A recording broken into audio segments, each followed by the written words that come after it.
Hello guys, പുതിയൊരു വീട്ടിലേക്ക് എല്ലാവർക്കും സ്വാഗതം. ഇന്നൊരു ഞായറാഴ്ച വൈകിട്ട് സമയം ഏകദേശം 7:30 നമുക്കൊരു മന്തി കഴിക്കാൻ പോയാലോ? ഇന്നത്തെ വ്ളോഗ് ഒരു മന്തി കഴിക്കുന്നതാണ്. ഇത് ഇപ്പോൾ ഞാൻ പോയത് എറണാകുളത്ത്, അതായത് കത്രിക്കടവ് തമ്മന റോട്ടിലേക്ക് പോകുമ്പോൾ റൈറ്റ് സൈഡിലായിട്ട് തന്നെ കാണുന്ന അൾഡ്രീം മന്തി ഷോപ്പിലേക്കാണ്. എറണാകുളത്ത് തന്നെ ഒരു ബെസ്റ്റ് ഒരു മന്തി ഷോപ്പും ഏറ്റവും കൂടുതൽ തിരക്കുള്ള ഒരു മന്തി ഷോപ്പാണിത്. തമ്മനത്തിൽ അത്യാവശ്യം നല്ല തിരക്കുണ്ട് കേട്ടോ.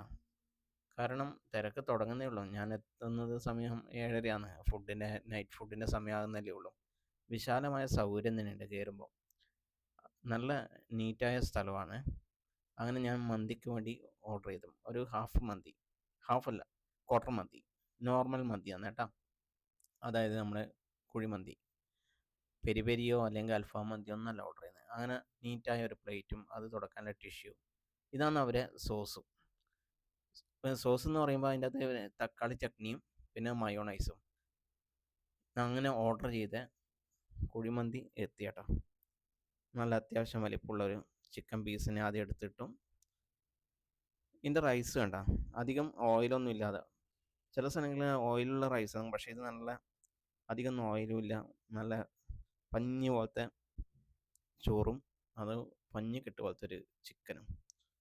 ഞാൻ ഇവിടുന്ന് ഒരുപാട് പോയി കഴിക്കാറുണ്ട് കേട്ടോ. അത്യാവശ്യം, അതായത് നമുക്ക് മന്തി മേടിച്ചു കഴിഞ്ഞാൽ തന്നെ അത് പിന്നെ നോർമലാണ്. എല്ലായിടയ്ക്കും റൈസ് അൺലിമിറ്റഡ് ആണ്, ഇവിടെയും റൈസ് അൺലിമിറ്റഡ് ആണ്. പിന്നെ ആംബിയൻസും കാര്യങ്ങളും വെച്ച് നോക്കി ഇപ്പോൾ എറണാകുളം പോലുള്ള സ്ഥലത്ത് ഏറ്റവും നല്ല ഒരു ഫുഡ് കിട്ടുന്ന സ്ഥലം തന്നെയാണ്. പിന്നെ അതുപോലെ തന്നെ വാല്യൂ ഓഫ് മണി, നമ്മൾ കൊടുക്കുന്ന പൈസക്ക് നമുക്ക് ശരിക്കും മുതലാവും. നല്ല അതിൻ്റെ ഫ്ലേവറും ഇതുമായിട്ട് റൈസും എല്ലാം ആയിട്ട് കൂട്ടിക്കുഴച്ച് മയോണൈസലായി കൂട്ടിക്കുഴച്ച് കഴിക്കുമ്പം സൂപ്പർ ടേസ്റ്റാണ് കേട്ടോ. ചിക്കൻ നല്ലോണം വെന്ത് ഇങ്ങനെ എല്ലുന്നിങ്ങനെ ഊർന്ന് വരും. അതുകൊണ്ട് തന്നെ ചിക്കൻ്റെ ഒരു ബാലൻസ് നമുക്ക് വെക്കേണ്ട ആവശ്യമില്ല. പിന്നെ ഇതിൻ്റെ ഈ സ്കിന്ന് പലരും ഓപ്ഷൻസാണ്. ചിലർ കഴിക്കും, ചിലർ കഴിക്കില്ല. കഴിക്കാൻ നല്ല ടേസ്റ്റിനോട് സ്വാഭാവികമായിട്ട് ഞാൻ കഴിക്കാറുണ്ട്. ഗൂഗിളിൽ ഇവിടുത്തെ റിവ്യൂ റേറ്റ് ഏകദേശം 4.3 ഉണ്ട്. പിന്നെ എന്ത് പറഞ്ഞാലും ഞാൻ മുന്നേ പറയുന്ന പോലെ തന്നെ സിനിമയാണെങ്കിലും ഫുഡാണെങ്കിലും എല്ലാവർക്കും ചോയ്സ്, ഓരോരാൾക്കും പ്രത്യേക ഒരു ടേസ്റ്റ് ഉണ്ടാവും. ഇപ്പം എൻ്റെ ടേസ്റ്റ് ആയിരിക്കില്ല നിങ്ങളുടെ ടേസ്റ്റ്, അതുപോലെ തന്നെ സിനിമയും അങ്ങനെ. നമുക്ക് ഓരോരുത്തർക്കും വ്യക്തിപരമായിട്ട് ഓരോ ഇഷ്ടങ്ങളുണ്ടാവും. ഏതായാലും കോമൺ വ്യക്തികൾക്ക് എല്ലാവർക്കും ഏകദേശം നല്ല ഇഷ്ടപ്പെടാനുള്ള ചാൻസ് ഉണ്ട് ഈ ഫുഡ്. പിന്നെ ഇവിടുത്തെ ഈ മയോണൈസും ചട്നിയും നല്ലൊരു കോമ്പിനേഷൻ തന്നെയാണ്, അതാണ് ഇവിടുത്തെ പ്രത്യേകത. പിന്നെ സോഫ്റ്റായ ചിക്കൻ, ഇതെല്ലാം ഇവിടുത്തെ പ്രത്യേകത. അതുപോലെ തന്നെ തമ്മനം വഴി പോകുന്നവർ എന്തായാലും ഒരു ദിവസം കയറി ഒന്ന് ട്രൈ ചെയ്ത് നോക്കാം. കൊച്ചിയിൽ വർഷങ്ങളായിട്ടുള്ള ഒരു റെസ്റ്റോറൻറ്റ് തന്നെയാണ്.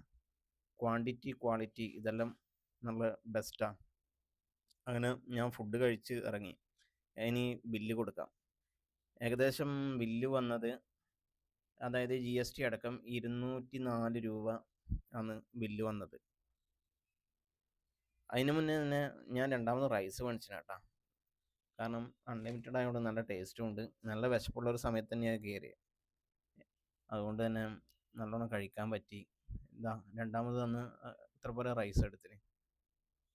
അങ്ങനെ 204 രൂപ സംതിങ് പൈസയാണ് ഇവിടുത്തെ GST അടക്കമാണ് ഇവിടുത്തെ ബില്ല്. പിന്നെ ഞാൻ കഴിച്ചു കഴിയുമ്പോഴത്തേക്കിന് ഇഷ്ടംപോലെ ആൾക്കാർ അവിടെ ഹോട്ടലിൽ നിറഞ്ഞു കേട്ടോ. ഒരുപാട് ആൾക്കാർ ക്യൂ നിൽക്കുന്നുണ്ട്. ഇവരെല്ലാം ഫുഡ് പിന്നെ ചെയറിന് വേണ്ടി വെയിറ്റ് ചെയ്യല. സമയം ഏകദേശം 8 മണിയാകാനായി. അന്നേരം ഫുഡിൻ്റെ ടൈമായല്ലോ. ആൾക്കാരൊക്കെ വന്നു തുടങ്ങി. ഇഷ്ടംപോലെ ടേബിൾ ഫുള്ളായി. അതായത് ഇഷ്ടംപോലെ സ്പേസ് ഉള്ളൊരു ഷോപ്പ് തന്നെയാണ്, പക്ഷെ എന്നാലും അവിടെ നല്ല തിരക്കാണ്. അതുകൊണ്ട് പറ്റുന്നവർ ഇതുവഴി പോകുമ്പം, തമ്മനം വഴി പോകുമ്പം ഒരു ദിവസം കയറി ട്രൈ ചെയ്ത് നോക്കുക.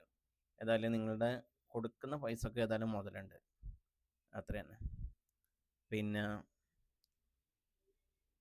വേറെ എന്താ, ഇനി പിന്നെ ഫുഡ് കഴിക്കുക, ബില്ല് കൊടുക്കുക, നേരെ പോവുക. അതിൻ്റെ പുറത്ത് ഇതുപോലെ അത്തരം ഇതൊക്കെ വെക്കുന്നുണ്ട്. അതുപോലെ തന്നെ പാഴ്സൽ കൗണ്ടർ, പാഴ്സലും ഇഷ്ടംപോലെ പോകുന്നുണ്ട്. ആൾക്കാർ പാഴ്സലിന് വേണ്ടി ക്യൂവാ. ഇഷ്ടംപോലെ വണ്ടികളുണ്ട്. അതുകൊണ്ട് തന്നെ ഈ വണ്ടികൾ കാണുമ്പോൾ തന്നെ അറിയാം യുവാക്കളാണ് ഏറ്റവും കൂടുതൽ മന്തി കഴിക്കുന്നത്. മന്തിക്ക് വേണ്ടിയിട്ട് ആൾക്കാരിങ്ങനെ ക്യൂവാ. പിന്നെ പോകുന്ന വഴി, അതായത് നമ്മുടെ കലൂർ സുരേഷിൻ്റെ തട്ടുകടയുണ്ട്. അവിടെ കയറി നല്ലൊരു ലൈം ടീയും കുടിച്ച് ഞാൻ റൂമിലേക്ക് പോയി. ഏതായാലും ഇന്നത്തെ ഫുഡ് ബ്ലോഗ് ഇഷ്ടപ്പെട്ടെങ്കിൽ ലൈക്ക് ചെയ്യുക, ഷെയർ ചെയ്യുക, കമൻറ്റ് ചെയ്യുക, സബ്സ്ക്രൈബ് ചെയ്യുക. Good night.